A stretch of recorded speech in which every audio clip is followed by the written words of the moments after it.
Steel Nation, the biggest wave of free agency is officially behind us. There are still rumors circling around the Steelers adding people to their roster. There are still free agents they could sign. But until then, man, it is time to get back into mock draft season. We will be giving you guys our post-free agency Pittsburgh Steelers 2024 NFL mock draft. But before we get into that, we have a special announcement. We want to give you guys an update on the Swear Jar giveaways as we do every year. Thankfully, this year we were able to get not one but two jerseys because of the Swear Jar. Yeah. But in relation to that, man, I want to give you guys an update. The George Pickens and the Joey Porter Jr. signed jerseys that we have because of the Swear Jar this year will be given away during the draft on draft night. So night one will consist of a giveaway for the George Pickens, and night two will consist of Joey Porter Jr. If you guys want to get involved on these giveaways, it's as simple as this, man. And you guys all have over a month to do it. All you got to do is join the SteelTwins Nation. Join the channel membership at a low cost of $1.99 a month. That's it. That's all it costs you to get in the entry for these signed jerseys come draft night. So if you guys want to get in on that, you guys got plenty of time. Very low cost. It costs less than what the Steelers got for Kenny Pickett. It costs less than what the Steelers signed Russell Wilson for. Yeah. I mean, honestly. You guys want to get in on that, feel free to do so. And it's the best way to give back to you guys for all the support you guys have been giving us, especially with a strong month we've had. But thanks you guys for all of that. And yeah, can't wait for the draft. We are a month away. Now it's time to give you guys our first post-free agency Steelers mock draft. So without further ado, you guys know the sign. You guys see him in the thumbnail with the 20th pick. The Pittsburgh Steelers select Jackson Powers Johnson, center out of Oregon. Center is still the top need. We have not signed anyone on the offensive line in free agency. At the moment. But bearing that, we select JPJ with the 20th overall pick. It's not hard to see why. Just look at the tape, look at the footage, look at the type of player that Jackson Powers Johnson is and what he would bring to the table as the Steelers' future franchise center. And he is still the best center in the draft. I mean, he's probably the least experienced, having only 1 full year starting experience. But it didn't take long for him to showcase how great of a center he is. And that's not going to shy the Steelers away from drafting him because they drafted a 1-year starting tackle in Broderick Jones last year. So they're no stranger to that. Not only did they draft him, they traded up for him. Yeah, they did. And honestly, a trade might be required to get JPJ, but he could also very well fall to the 20th pick. And if he is, he's the biggest no-brainer on the board. I don't care might who be else the is odds-on favorite. I don't care who is on the board. You draft JPJ, Jackson Powers Johnson. And we all know the center position. It's what we've filled in since Pouncey's retired. We've neglected the position for far too long. And we have no center on the roster. Center is still the top need. And in our personal opinion, should be the top pick if JPJ is still there. Yeah, and the Steelers have shown interest in Jackson Powers Johnson as Pat Meyer was at the Oregon Pro Day. Not Khan and not Tomlin, but for them to bring a representative to Oregon, especially a guy like Pat Meyer, who they are comfortable in keeping and retaining as the offensive line coach, and they have more than enough trust in Pat Meyer and his insight. Plenty of trust. They have so much trust in him that he ran drills for Jackson Powers Johnson, and he was the only Steelers representative, as far as we know, that was there at Oregon. Yeah. I mean, he's going to be on the Steelers' radar. He So has to be. The interest is there, and if he's there at number 20, I think it's a no-brain pick. And it's not the sexiest pick, but is without a doubt the smartest pick. We need a center, get the top guy on the board. And protect Russell Wilson. Enough said. Enough said. Now, with the 51st pick in the second round, this one might surprise you. With the 51st pick, the Pittsburgh Steelers select Rook O'Rourke. I don't know if I pronounced that correctly. He's a defensive lineman out of Clemson. Yes, we go D-line here in the second round. Why? Because defensive line is a dark horse pick early in the draft. Omar Khan and Andy Waddle are all about fixing and filling and building the trenches. They did it last year. 2 of their top 3 picks was Broderick Jones and Keanu Benton. They're trying to fix the trenches. O-line's still an issue. We have no depth. We have no future at defensive line outside of Keanu Benton. After 2024, they could very well be without Cam Hayward and Larry Ogunjobi. Thus, all they have is Benton. They're going to need someone else there. Rook O'Rourke is someone that is still raw because he's only played the position. He's only played the sport since the age of 17. Yeah. So he's still relatively new to the sport and to the position, but Clemson, man, they just breed out defensive linemen. The guy is of great build. He is very versatile. He can play anywhere along the line, which is a great way to get his feet wet as that rotational piece. Mm-hmm. And then he could eventually take over Cam Hayward's spot in year 2, ideally. And the Steelers have shown tons of interest in him. They obviously went to the Clemson Pro Day. Omar Khan had a close personal discussion with him. Mike Tomlin has talked to Rook Aurora. He's been to Clemson a bunch of times to the point that when Rook told them that he talked to Mike Tomlin, it was like a normal conversation because he's there often. Yeah. The Steelers have shown plenty interest in Aurora, and defensive lineman is seriously a position they have to fulfill in the draft. We don't know where that's going to be. It could be early. It could be later. They've done their due diligence. They have actually brought in some of the top guys. They have first rounders for top 30 visits. They have looked at a lot of defensive linemen, but when it comes to Andy Weidel and Omar Khan and what their mentality is, what their mindset is, what they're trying to build, it is looking at the trenches and fixing that position and filling those trenches. And it's a key part to winning football games is fixing the trenches. Yes, and Rook is just, like we said, someone with classic Steelers build. He's got explosiveness to him. He's got the speed, the power, the versatility. He can play anywhere along the O or 5 tech. I mean, you know, he's very good in the run defense, very strong. He can get that interior pressure. Again, he's still raw, but that's where we draft him in the second round. We sit him under a year. He'll be that primary rotational piece, or God forbid an injury happens, which seems to be every year with us. Yeah. And every time there's an injury, we have no reliable depth. We have no one to help fulfill that position. That's where Root comes in. Yeah. And then you already have a guy to fulfill that position post Cam Hayward, post Larry Ogunjobi. And you make the defensive line younger, faster, explosive, and just mean.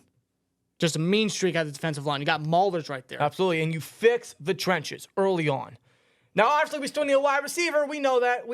And if there's a position they could push back, is wide receiver, because it's so stacked. It's so deep. So deep, man. The names are endless. And one name that they brought in is our next selection. With 84th pick, the Pittsburgh Steelers select Malachi Corley, wide receiver out of Western Kentucky. Also known as the Yak King. You can see why. The guy is a bully with the ball in his hands, man. He loves contact football. He loves running through defenders, man. If there was a embodiment for Marshawn Lynch's run through a motherfucker's face, swear jar, it is this guy. He gets a ton of comparisons to Deebo Samuel, and you can see why. Yeah. He has that running back background, which explains a lot of his contact balance, which explains a lot of his ferociousness as a ball carrier, as a yak machine. I mean, the guy is a super sleeper in the NFL draft. Now, he is very limited in the route running. He has a very limited route tree due to his usage in Western Kentucky and due to him only playing the position probably 3-4 years now. So he's more so the guy you get the ball to early and he will do the rest. He will get the yards for you.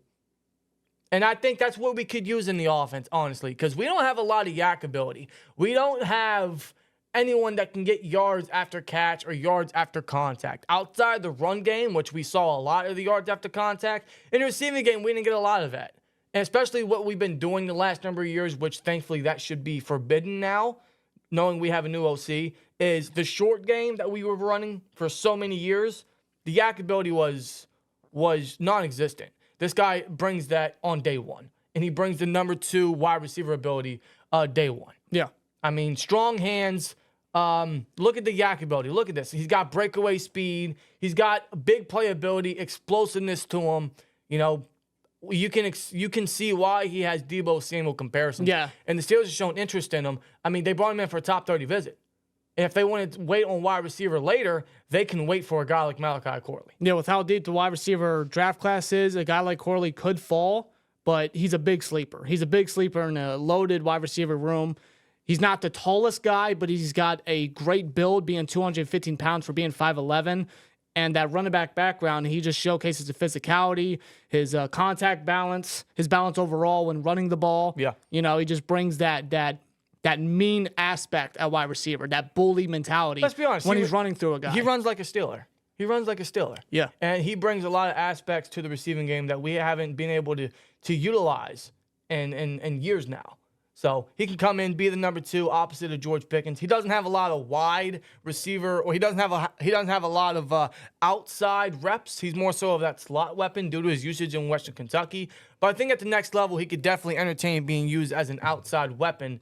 And, give him the ball early and he'll do the rest. And, he's still raw of a receiver, but we're a wide receiver factory. Yeah. And with our new wide receiver coach, I think he's someone that he is someone that would want to work with Corley very nicely to help develop. He has a rich history of developing guys, especially with his days in Denver. I mean, I think he'd be a good fit. I think he'd be a good option if they really want to wait later for wide receiver. They could very well go receiver earlier, but again, it depends how the cards fall. And if they really want to wait on wide receiver, this is the draft class to do it because you can get a guy like Corley in the 3rd round. Now, we have another 3rd-round pick thanks to Kenny Crybaby over there in Philly. With the 98th pick we got from Philadelphia, the Pittsburgh Steelers select Blake Fisher, offensive tackle out of Notre Dame. Let us explain. We wait for tackle late day 3 or day 2. And keep in mind, we are preachers of tackle being a top need. We consider it one of the top 3 needs on the team. Yes.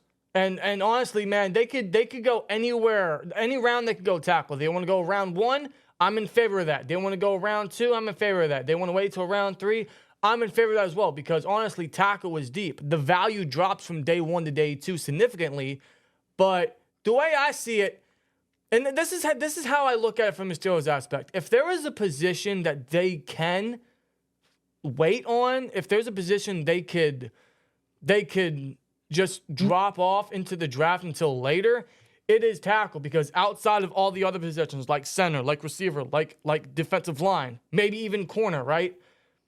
They actually have a lean on at offensive tackle. And his name is unfortunately Dan Moore, but he started the last 3 years. And regardless who they draft, unless it's a serious top tackle, I'm still under the impression that whoever they draft won't start day 1.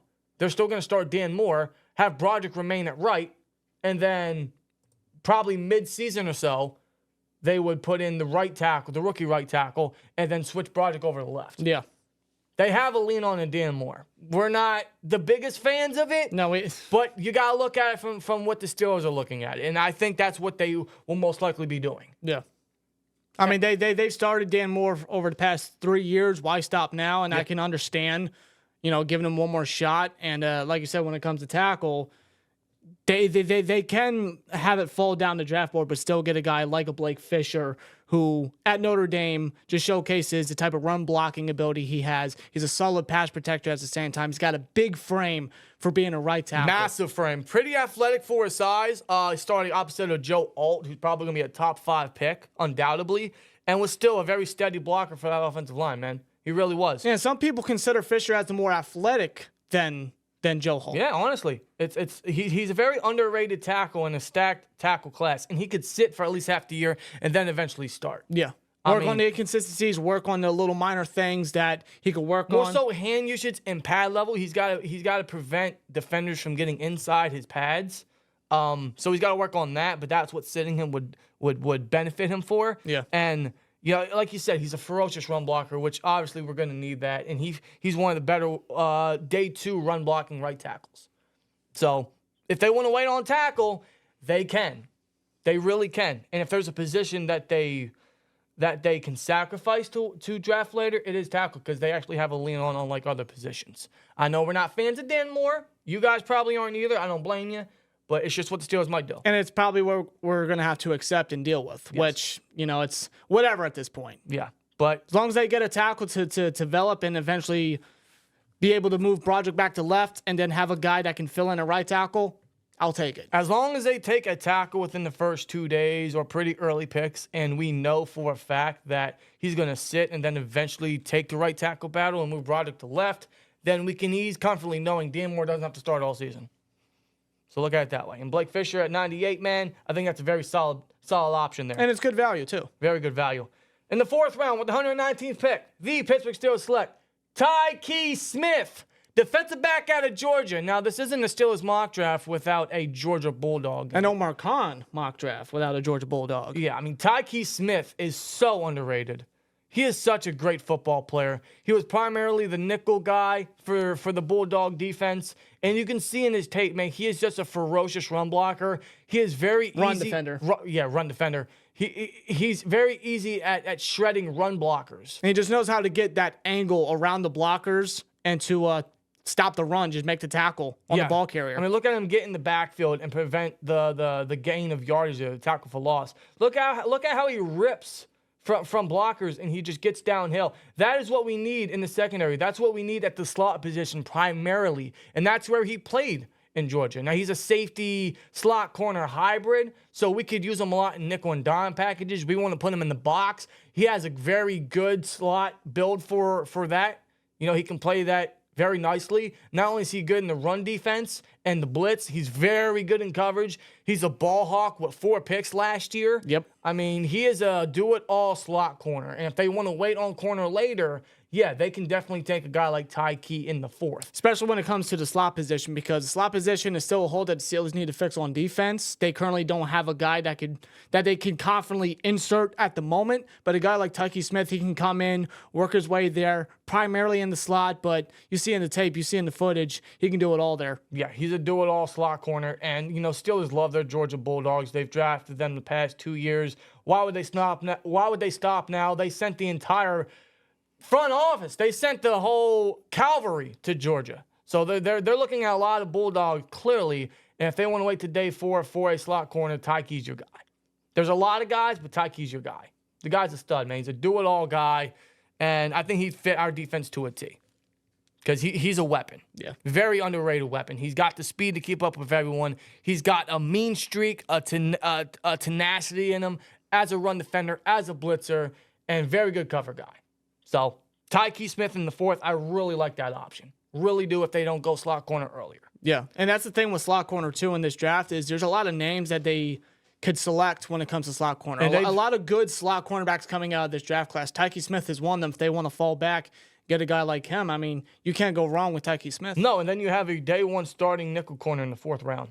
That's how stacked it is, and they've looked at a ton of them, the top ones, and even a guy like Tyke clearly. So, yeah, Tyke in the 4th, I think, is phenomenal value.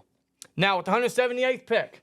Our first 6th-round selection. Yes, which I think we got this from Carolina. So, with the 178th pick, the Pittsburgh Steelers select MJ Devonshire, defensive back out of Pittsburgh. We go corner again, but this time we go outside corner. Outside corner depth because we need it. I know we have Darius Rush. We have Corey Trice, but they are unproven. They didn't play a lot of time. And we just need extra bodies. We need training camp bodies. We need some extra guys in that room. And MJ Devonshire was one of those very consistent lockdown guys for the Pittsburgh defense in the number of years he was there. Transferring from Kentucky to Pittsburgh, and he was a playmaker ever since 2021. I mean, this play primarily sold him in the hearts of Pitt Panthers fans forever. Yeah. But this guy is, like I said, a playmaker. He's very good in the run defense, very strong in coverage. He has the speed to keep up with anybody. He's a ball hawk. I mean, numerous interceptions every single year in Pittsburgh. And he's he's the outside corner depth that we sorely need. Yeah, just another body to add to outside. You know, you get a guy like him to get his feet wet in special teams, work right there. Absolutely. And just compete with Trice, compete with Rush, compete with anybody else that Steelers may want to bring in as outside cornerback depth. It's just depth overall. Yeah, and we need bodies, man, because all we have is Dante Jackson, JPJ, Darius Rush, and Corey Trice. That's it. Everyone else is camp bodies. We bring this guy in for competition, try to make a roster, and maybe he can see some time in the sub packages. And he's the Pittsburgh kid, the kid next door. Steelers know all about that. So Devonshire, I really like in the 6th round if they want to go corner depth, which we do need, man. We need some more defensive depth. And you notice in this mock, we do go defensive depth a little heavy because we still need it. Oh, yeah, for sure. There's still time to sign some guys in free agency to fill most of those holes. So we don't have to do it in the draft, but we still need a lot of defensive depth because, you know, in the rotations we do, in the sub packages we do, and just the injuries that we seem to suffer throughout the defense for years now. Yeah, we just need as many bodies as humanly possible, really. Yeah, we need very reliable depth. And right now, man, like we did with Tyke, we don't have a slot corner. We don't have any dependable outside depth. And with our last pick here, we don't have linebacker depth. So, yes, we go a little defense heavy towards the end of this mock, but mostly to fulfill most of our depth because we have some depth on the offensive side. We got our offensive line depth. We got most of our receiver depth. I can totally see the Steelers double dipping a wide receiver, But for here, man, I think linebacker depth is very important. So we do that with our last pick. And then the last pick here, the 195th pick, we have the Pittsburgh Steelers select one of my favorite day 3 linebackers, Darius Muasau, linebacker out of UCLA. He's undersized. Only 6 foot, but the guy has a mauler mentality at the linebacker position. Look how he is in the run defense. He is just a tenacious run defender. He has no fear of hitting the gaps. He has the sideline range to him. He's a leader. He's very communicative on the football field, and he has such great football smarts. And experience at that, too. Yeah, dude, five years as a starting linebacker in the collegiate level. I think it was 3 years in Hawaii before he transferred to UCLA the last 2 years. And UCLA is where he really started to shine and showcase his talents there. And he's a thumper, man, an absolute thumper. Very strong in the run defense. He has a comfortable feel in zone coverage, and he'd be very good linebacker depth. He'd be a thumper on special teams initially, and God forbid we suffer any more injuries at the linebacker position. I feel like this guy could be very dependable because he just has a football high motor to him. He has football smarts. He's very experienced, and we just need linebackers. I mean, look at that play right there. Yeah. Just attacking the football in his Hawaii days, just stripping the ball, and Hawaii gets a recovery. Yeah. So he has an eye for the ball. He's got a thumper type of hit style at the linebacker position. Even for his size, he's a productive run defender, even a nice blitzer there, too. Yeah. Just get him in there. Just get him in there in special teams, get his feet wet, and just add more depth at the linebacker position because God knows we need it. And the Steelers have had a meeting with him for sure. Yeah. They've had a meeting with him. They showed an interest, and again, we just need linebacker depth. I think this guy is very underrated. He could go a little earlier. I know his size is concerning, but you've seen in the NFL nowadays that size is a red flag, but it has succeeded in some players around the league. Like an Ivan Pace last year, who I think could be this year's Ivan Pace. And Ivan Pace had a very good rookie year last year. Like a Dre Greenlaw. I see a lot of Greenlaw in his film. A lot of Greenlaw. I mean, there's some linebackers with similar measurables that have succeeded in the NFL. So the size doesn't issue with me whatsoever. And the guy's just a hell of a football player, a very smart linebacker. I like to bring him in for linebacker depth. Yeah.